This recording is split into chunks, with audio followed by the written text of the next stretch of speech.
I got a question recently about medical care for pigs.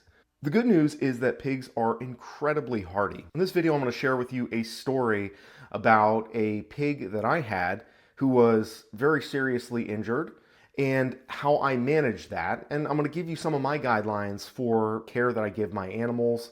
And I also want to make sure that I'm not remiss in criticizing the federal government and the Food and Drug Administration for punishing small farmers with their insane regulations that make it impossible for me to get antibiotics that I need to care for my animals.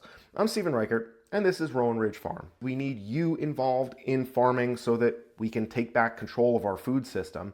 I'm in western New Hampshire, and I'm raising heritage hogs on pasture the old-fashioned way. Now let me deal with topical injuries first, because these are things that you might be likely to see a little bit more often and that require less diagnosis. If I had a nickel for every time I've seen on a Facebook group a post with a scrape or a cut or any kind of minor injury for a pig where somebody's saying, what should I do here? Should I give him antibiotics? Should I spray it with this? Should I do that? 9 times out of 10, the answer is just leave it alone. So I work in medicine, and the way that we treat people, a lot of it is based on what's going to make somebody feel better. When my daughter falls and scrapes her knee, she wants a Band-Aid. I always try to be rational with her and say a Band-Aid is not going to help that, but she wants a Band-Aid. I put a Band-Aid over it so she can't see it, and now magically it's much better. Generally speaking, unless it's something where they're completely incapacitated or there are massive infection risks where there's a tremendous amount of opening in the skin, the answer is just to leave it alone. And if you can put them in an area where they're sequestered or isolated so that it's not getting worse, so that it's not getting mud or feces in it, and the animals nearby aren't going to be messing with it, that's going to be the biggest and the best thing that you can do to help, is just isolate and contain. So I had a pig, had a bunch of babies, and she had her babies in with the general population. I wasn't able to get her out into a farrowing stall, and one of her babies she stepped on. Came into the barn, I saw this baby. It was degloved from her hip all the way underneath to her belly. It was just a massive flap of skin that was hanging, and she was only like a couple days old. And obviously she wasn't moving very well. I took her out, and I was about to finish her off with a 22 because I figured put her out of her suffering. I sent a text message to one of my pig mentors, and she said, oh no, that will be okay. Just put some iodine on it, try to keep it clean, isolated, pull her out from the rest of the piglets, and give her a little time to heal. It took a couple of weeks, but I fed her in the house, kept her in the sink, cleaned her off every day, a little bit of iodine. I tried putting like bag balm and some medications in there and tried to get fancy with it. At the end of the day, the medical care that you give a pig is always going to be limited by what they will allow you to do. And unless they are debilitated or incapacitated to the point where you can really give them extensive medical care, you're just pissing into the wind trying to do very much for them other than a little bit of iodine and just keep them isolated and keep them from making it worse. So fast forward about 9 months, and this piglet is now having babies and weaned several good litters, and then hell of a story to tell as well, because I really thought that pig was done for. And at the end of the day, all it needed was just to be isolated and to be kept clean. And the healing they will do themselves. So that's for most topical injuries. That's how I guide my process. Unless there are intestines exposed where the abdominal wall is breached, generally speaking, leave it alone. Pigs tend to be fairly sensitive to respiratory conditions.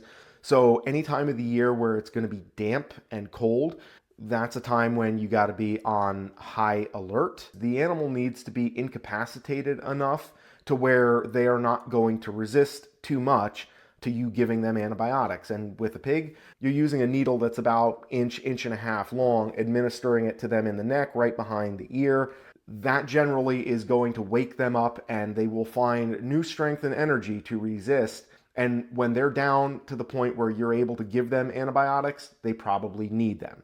This is the slap shot. Basically, it's just a flexible piece of tubing that has the needle connected to it. When you put this in the pig, as you're going to see here in a second, they can move and the needle doesn't fall out. It's difficult to give an injection with a syringe. This gives you a lot more play in the system, a little slack. This is ivermectin. I'm warming these feeders here. They're slightly different sizes. They're kind of two groups. and I'm hoping that this is going to help everybody get caught up and make weight by middle of July when these guys are going to be going to the processor. The boar, Pugnacious, what he knows what this thing means. If he sees me walk into the barn with this, his attitude changes drastically. Now, the big caveat here that I mentioned earlier with the federal government is that the FDA has passed a regulation saying that you are not allowed to buy penicillin. It's a broad spectrum antibiotic that's usually the first line for most infectious processes in pigs. I'm not legally allowed to buy penicillin. Now, fortunately, right before this law went into effect, I went around and I bought as much penicillin as I could. And I have some friends that are in the business that have helped me to get some antibiotics for the care of my animals. But the real travesty is that if I say, okay, I want to be a good boy and do things the way the federal government says I'm allowed to, and I'm only going to buy my antibiotics with a vet's oversight and prescription, it's going to be very difficult for me to find a vet. I'll tell you another story. There was a pig that I had who seemed like it was having a miscarriage. I wasn't sure what was going on precisely, but I figured I need to try to get some oxytocin to help this animal clean itself out. So I proceeded to call every vet that I could find in my state and in the neighboring state. The only vets that I was able to get a hold of who would even take my call and entertain the possibility of coming out to see a pig, it would take at least 30 days for them to be able to make an on-farm visit to establish a relationship, which would then allow them to legally write me a prescription for the medication that I needed. And they were completely unsympathetic to the fact that, yeah, I have a sick animal tonight. I need this medicine 24 to 48 hours. I'm going to have a dead animal on my hands. And they said, too bad. That's the best that we can do. Most of the vets in my region, even though we are in a fairly rural and agricultural region, most of the vets see small animals because everybody has cats and dogs. Puppies are cute, kittens are cute, everybody likes them. That's where the money is. So naturally, there's where the industry goes as well to follow that. But vets that will come out and see pigs, good luck. And so my pig died. And that made me think, why do we need a vet to tell us that we may or may not buy these antibiotics that have been readily available to the public for decades? And it's not like there's any harm coming to anybody by having them available. The simplest thing to do is to get a relationship with a vet if you can, and do it beforehand when you don't have sick animals, so that when you do have a sick animal, hopefully, if you have a good relationship with a good vet, they're going to be able to come out quickly or at least write you a script. Penicillin is one of the things that I think makes a lot of sense to have. I use penicillin probably more than any other antibiotic. If there's something going on with one of my animals and it seems a little bit weird and they're sick, obviously, and they're having a hard time getting around, or there's something going on, one of the things that happens sometimes with pigs, they'll get infections in their joints, or they'll get an infection that starts somewhere else and it travels and it gets into their joints. The first line of medication that I'm usually going to give is going to be penicillin if I'm giving anything. I know we could have a conversation about whether or not you should even be giving antibiotics in the first place. I try to treat my animals the way I would want to be treated. When I'm sick and I'm in pain, I want something that's going to help with that. And in a lot of cases, antibiotics are going to be really helpful. And it's a small price to pay for keeping a sow or breeding stock in decent health. One of the times that you definitely want to have antibiotics available, if you're farrowing and you have to reach inside mama because she's got a stuck baby, and so you wash your arm and you got to lube everything up to the shoulder, and you got to reach inside mama to pull babies out, which I've had to do that on a couple of occasions, not often, but it's happened. If you don't give antibiotics, you are introducing bacteria internally. There's all kinds of susceptibility in there. They're going to get an infection, become septic, and die. So every time I've had to pull piglets, there's a guaranteed 3 days worth of penicillin. And every time I've done that, my sows have always recovered without issue. So there definitely are cases where you need to have antibiotics. In terms of where you draw the line, do I give or do I hold?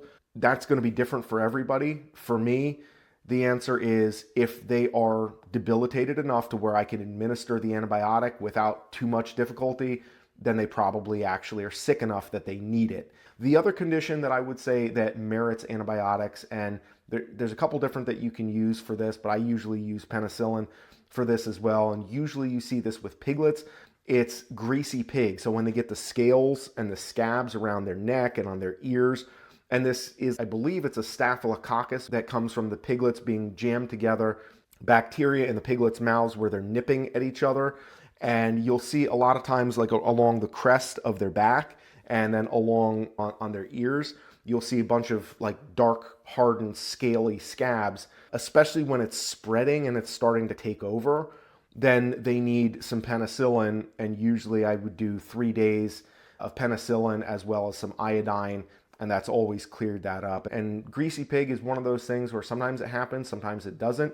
I've had it happen in the barn, I've had it happen on the pasture, which you would think that the barn would be dirtier than the pasture. I'm not entirely sure what the variable is there. Penicillin and iodine have always worked pretty well for me when it comes to Greasy Pig. Penicillin would be the main thing that I would keep on hand. If you're farrowing, having oxytocin available to help with contractions. A lot of people give iron shots to their animals. If you have your animals on pasture, I've never once given an iron shot, and I've never needed to. If your animals are on concrete and they're born on concrete and living on concrete, then that might be a different story. Maybe they need some iron, but in the dirt, I've never felt the need to give them iron and never had any problems as a result of doing that. I hope that that is helpful. If you guys have further questions, drop a comment, let me know. I'm always happy to get back to you guys on these accounts. And again, bug your government reps and tell them, hey, I shouldn't need to try to find a vet who's going to make me wait 30 days to come and see my animals before I get a script for them when they're sick and they're going to die in 24 hours. Maybe we should be allowed to manage the care of our own animals in the way that we see fit, because we can be trusted to do that, since that's been working okay for the last however many decades that antibiotics have been roughly available and in existence. Let's make America farmers again. Bug your state reps. Get this stuff changed. I'm Steven. I'll see you guys in the next video.